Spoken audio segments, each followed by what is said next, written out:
I just finished putting around 65 hours into this most recent installment of the Assassin's Creed series, and the single word that summarizes how I feel about the game is epic.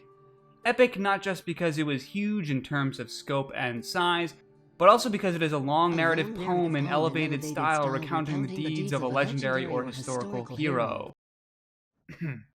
Just like Odysseus in Homer's epic poem, you will fight enemies both natural and fantastical, and if you make it out the other side alive, you will have quite the number of stories to tell.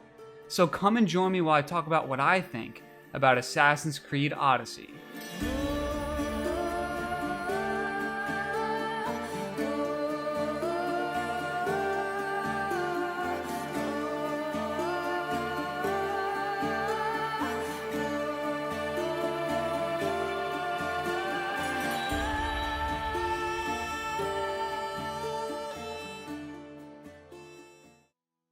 When I think back to the previous 7th generation of consoles, the experiences that define that generation are linear corridor cover shooters with a dark and gritty aesthetic. The 8th generation of consoles is quite exactly the opposite. Large open worlds that encourage exploration filled with incredibly diverse color palettes.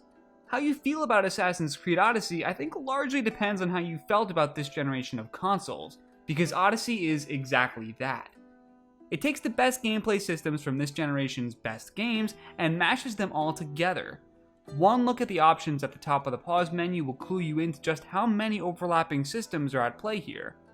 There's a mercenary system where semi-randomized enemies get generated with unique perks and detriments a la Middle-earth: Shadow of Mordor.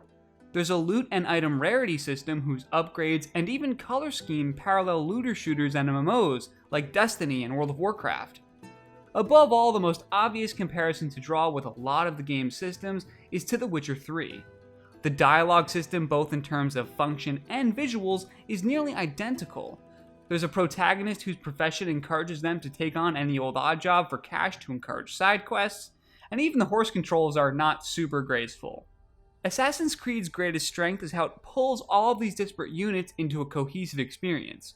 I don't think individually any of its systems are stronger than what they set out to emulate, but that's why it's a good thing I'm not reviewing these individual systems on their own, but instead reviewing the game that collects them all together.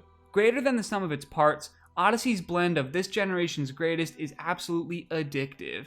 Each of the systems feed into each other, and the overall experience is a package that is surprisingly polished for its size. But that's partially because I'm playing this almost a year out from release when tons of balancing and fine-tuning patches have happened. You play as Alexios or Cassandra, a Spartan mercenary attempting to piece back together a broken family. There's a distant lack of Assassin and Templar factions here due to this game being the first chronologically in the series timeline, prior to each of the ancient orders being created. I've heard criticisms leveled at this game for feeling less Assassin's Creed-y, and while I can understand the complaint, I think it depends on what you find most defining about the series.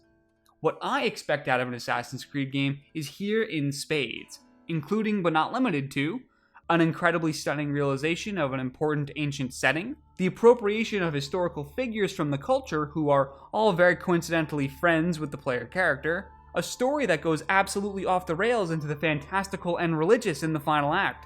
Seriously guys, one of the optional boss fights is an ancient Greek mathematician. This game gets absolutely wild.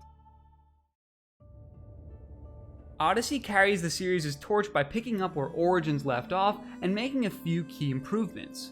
The combat as a whole feels about the same, which I'll count as a positive in my book. The targeting sometimes makes a little too many assumptions on my behalf, but other than that, I feel like I have a lot of freedom in how I get through each encounter. The stealth choices have been improved with a more powerful but slower takedown option, and the actual fighting itself has way more diversity due to new active abilities that can be triggered during combat.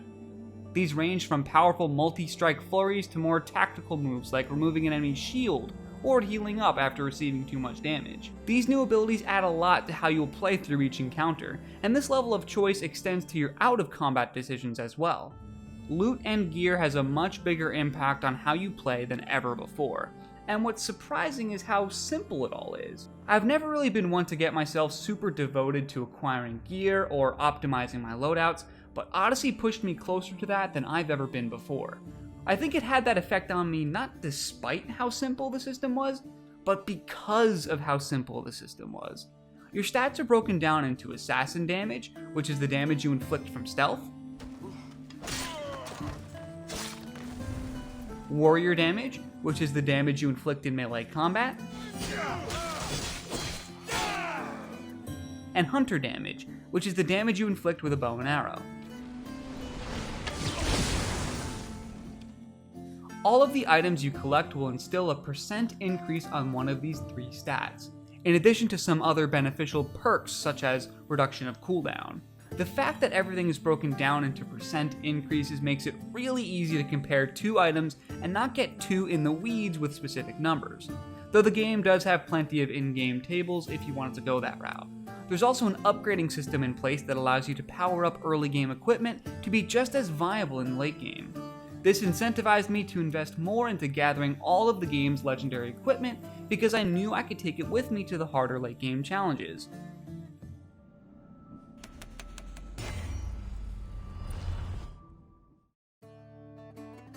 One of the most important choices you will make before you start Odyssey is whether or not you're going to enable the new exploration mode.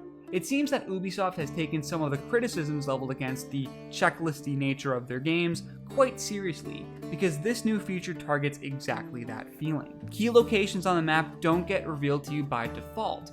Instead, you need to stumble across them yourself or inquire about them in order to have them populate. This goes hand in hand with some new dialogue options upon picking up any quest that allow you to extract more information about where you can go to complete said quest. In addition to providing more immersion, this way of handling things had the extra benefit of allowing me to play with most elements of the UI completely shut off, the minimap being the most important of which that I disabled. You can play the game relatively icon and clutter free, and rely almost solely on the spoken word of the NPCs that you talk with on your journey, which is a seriously cool way to play. Dialogue options extend beyond just providing a way to learn about locations, but are also a core way in which you interact with NPCs in the game. Origins dipped its foot into being an RPG, but Odyssey dives headfirst into the deep end. It's about time, too. These dialogue options add a lot to the experience, and your choices manifest themselves in some really cool ways. There was a series of side quests I had done that kill some legendary beasts across the world, and after succeeding in this challenge, I was made the leader of a faction that first delivered this quest to me. Hours later, I was given a task during a totally unrelated side quest to steal something from this faction. With my leadership status, I was given special dialogue options that accounted for that line of play, and was able to obtain the item that I needed without getting any blood on my hands like the quest originally called for. And that's just one example of many of the different ways my choices made themselves known. The new romantic dialogue options are less than stellar though, with some questionably cheesy lines here. The first words I wrote down in my notes for this game were, I kid you not, wild horn dog. And I think that does a pretty good job of summarizing what these options feel like. You might as well roll with the punches. I made Alexios a lust-filled bisexual mercenary who would woohoo with literally anyone that gave him that little heart option in one of their lines. Gorgeous, Misthios. You take my breath away. Did you bring the flowers? Where Assassin's Creed Odyssey really surprised me was how well it made adjustments to the formula based on what did and didn't work in Origins. The largest way in which this reveals itself is just how well Odyssey justifies its length. I felt that Origins was a good game, but unfortunately it was one that felt hampered by its length, not enhanced. The side quests were required in order to make sure you kept up with the level gating, which is also true here, but Origins' side quests really lacked a level of visual polish, which made them difficult to stomach. Odyssey's side quests are far better in terms of how they present themselves to the player, with actual camera angles while conversing with the NPCs, rather than just statically using the game's regular camera when speaking to people like Origins did. I think there's more variety here too, both in terms of the main and side quests. Sure, the default way that most quests get handled is killing a group of enemies or clearing out an outpost of some kind, but the game also isn't shy on handing out some riddles and clues that force you to explore the world in order to find cool rewards. There are definitely a few quests in here that will have you engaging mentally toe-to-toe with famous Greek sophists about the nature of man or something like that. Some of my favorite quests are long, sprawling adventures that I just can't believe aren't considered part of the critical path. A chunk of the game's coolest and most unique boss battles are ones the devs are willing to let you completely skip. You have to actively seek them out as an adventurer rather than just waltzing your way into them, and I think that's a super bold move. Assassin's Creed Odyssey feels like it's the full realization not just of the Ubisoft open world formula, but also an entire console generation. This game was seriously epic, and I can't believe that I'm actually looking forward to the future of the Assassin's Creed series again. That's a feeling I haven't felt in like a decade.